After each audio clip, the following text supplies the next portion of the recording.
Terus saja terjadi, para warga lokal Indo kembali berbuat ulah, bikin para bule luar negeri auto termenung kagum, dan speechless tak bisa ngomong apa-apa lagi, berkat keramahan, kebaikan, juga ketulusan hati para warga lokal Indo, yang gak ada duanya pada mereka, para bule, yang notabene bukan siapa-siapa, hanya sekedar turis asing saja. Kali ini, ada 3 pasangan bule backpacker dari 3 negara berbeda yang jadi korban, kayak mana keganasan sikap baik hatinya para warga lokal Indo. Bahkan, ketiga pasangan bule tersebut, mereka semua sampai mewek kejer dan sesenggukan segala, saking tak kuasanya menahan rasa haru yang menyesaki dada mereka, pas rasakan langsung kebaikan hati para warga lokal Indo. Ketiga pasangan bule backpacker tersebut ialah, Alvaro Carvajal dan Luisa Brasco, pasangan bule backpacker asal negeri Matador Spanyol, ada Aaron Snorri dan Elizabeth Hildur, pasangan bule backpacker asal Islandia, dan yang terakhir, ada Benjamin Mateo dan Valerie Helena, pasangan bule backpacker asal Bolivia. Alvaro dan Luisa sendiri, keduanya merasakan langsung kayak mana keramahan dan kebaikan hati dari para warga lokal Indo, pada sekitar tahun 2021 silam, saat mereka backpackeran mengeksplor wilayah Indo dengan uang dan perbekalan seadanya. Yang mana saat itu, keduanya sedang berada di wilayah Surabaya, dan hendak menuju ke daerah Yogyakarta. Hari itu, panas terik menyengat kulit, ketika Alvaro dan Luisa berdiri di pinggir jalan raya, yang membentang dari Surabaya ke arah barat. Mereka hanya punya sebotol air dan sepotong roti sisa kemarin, sebagai bekal perjalanannya. Mengandalkan tumpangan mobil yang lewat bukanlah keputusan mudah bagi mereka, tapi, itulah satu-satunya pilihan yang bisa mereka lakukan saat itu. Namun, yang mereka tidak pernah duga sama sekali, adalah sikap dan perlakuan para warga lokal setempat kepada mereka, yang dengan sangat begitu antusiasnya, berbondong-bondong membantu mereka tanpa pamrih. Satu persatu warga lokal di sana menghampiri mereka. Ada seorang ibu yang membawakan mereka gorengan dan air mineral. Ada juga seorang bapak-bapak berhenti dari motornya, lalu menyerahkan 2 bungkus nasi lengkap dengan lauk pada mereka. Ada juga para pemuda yang menyodorkan beberapa bungkus roti dan sekantong buah-buahan pada mereka. Tak ada jarak, tak ada pamrih, dan tak ada drama. Mereka, para warga setempat di sana, melakukan semua hal itu tulus murni, tanpa embel-embel apapun. Tak lama kemudian, di hadapan Alvaro dan Luisa, tiba-tiba saja sebuah mobil pickup berhenti. Dan sebelum Alvaro serta Luisa sempat berbicara apapun, sang pengemudi pickup itu turun, tersenyum lebar, lantas mengajak mereka untuk ikut naik ke pickupnya.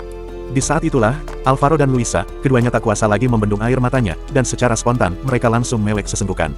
Bukan hanya karena akhirnya mereka menemukan tumpangan mobil gratis, setelah menunggu berjam-jam di bawah terik matahari saja, tapi, juga karena semua hal yang sudah mereka alami dalam beberapa jam berada di sana, yang terasa begitu sangat luar biasa. Warga lokal di sana, yang meski tak mengenal siapa mereka, tak tahu seperti apa mereka, namun, mau membantu mereka tanpa pamrih. Para warga lokal setempat datang silih berganti sambil membawa makanan, minuman, dan senyuman hangat. Tak satu pun dari para warga lokal di sana yang memandang mereka dengan mata curiga, dan memperlakukan mereka sebagai orang asing. Alvaro dan Luisa menangis bukan karena lelah, tapi karena hati mereka terlalu penuh sesak dengan sesuatu yang tak bisa dijelaskan oleh kata-kata, yaitu kehangatan, keramahan, ketulusan, dan kebaikan hati para warga lokal Indo, yang membuncah, membobol dinding pertahanan nurani mereka, yang selama ini sudah mereka bangun sebagai seorang pelancong tangguh. Sedangkan beribu kilometer ke arah timur, tepatnya di wilayah Flores, pasangan bule backpacker asal Islandia, yaitu Aaron Snorri dan Elizabeth Hildur, mereka mengalami pengalaman tak kalah menyentuh, yang nyaris serupa dengan Alvaro dan Luisa. Jadi ceritanya, mereka waktu itu tersesat di pedalaman Flores, ketika hari mulai gelap. Tak ada sinyal, tak ada penginapan, hanya hutan belantara dan jalan sempit berbatu yang mereka temui.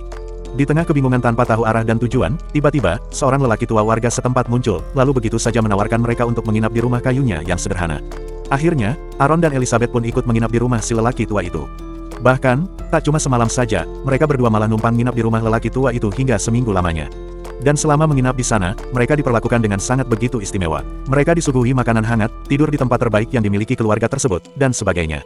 Tak ada kecurigaan, tak ada pamrih, si lelaki tua dan keluarganya, memperlakukan mereka bukan seperti tamu, melainkan seperti saudara jauhnya yang sudah lama tak berjumpa. Di hari terakhir Aaron dan Elizabeth hendak pamit pergi meninggalkan rumah itu, mereka tak sanggup mengucapkan kata terima kasih. Dan tanpa suara, mereka justru malah mewek kejer sambil memeluk sang tuan rumah dengan penuh rasa haru. Sementara itu, jauh di ujung barat Indonesia, Benjamin Mateo dan Valerie Helena, pasangan bule backpacker asal Bolivia, keduanya mengalami kisah menyayat hati mereka di Aceh. Yang mana saat itu, motor yang mereka kendarai untuk mengelilingi wilayah Indo, pas di daerah Aceh, motor mereka ngadat, mogok begitu saja, tanpa sebab yang jelas.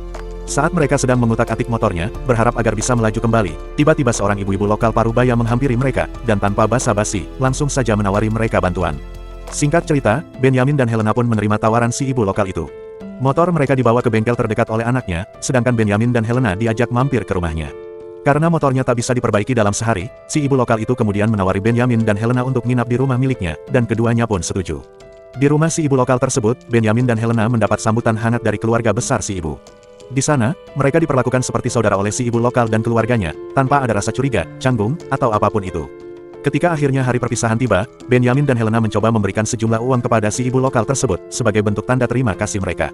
Namun, alih-alih menerima uang itu, si ibu lokal pemilik rumah, justru malah menolaknya sambil tersenyum tulus, yang akhirnya, membuat Benjamin dan Helena mewek kejar, sambil mendekap tubuh si ibu lokal baik hati tersebut.